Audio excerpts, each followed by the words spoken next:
ons praat met almal oor die eenheidsgedagte en ons kom al verskillende, jy is nou elektriesien, ons het 'n musiekkunstenaar, ons het restauranteienaars deel van hierdie hele groep, maar ons gaan nie wegtrek met een stem en een boodskap. Wat gaan daai boodskap vir jou wees?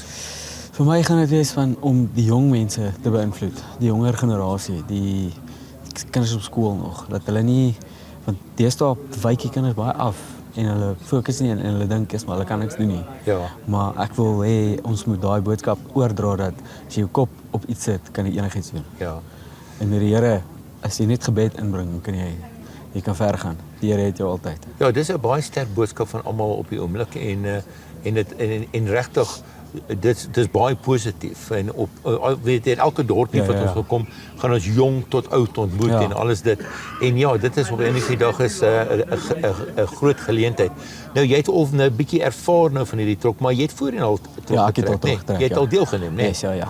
En wat het jy in deelgeneem met die sterkman? Sterkman en powerlifting. En die powerlifting. Ja. So jy het al twee al gedoen. Yes, ja. So dit is obviously heeltemal iets nuuts. Dis ja. So wat was jou ervaring al klaar vanoggend? Vandag, dis my lekker. Ek dink as ons almal net saamwerk, dan gaan dit soveel beter wees, dink ek. Ja. As almal lê en reg lê en dan gaan ons daai trok in trek baie makliker. Ja. En obviously ons natuurlik die terrein gaan bepaal hoe ons die trok gaan bestuur en al sulke goeters.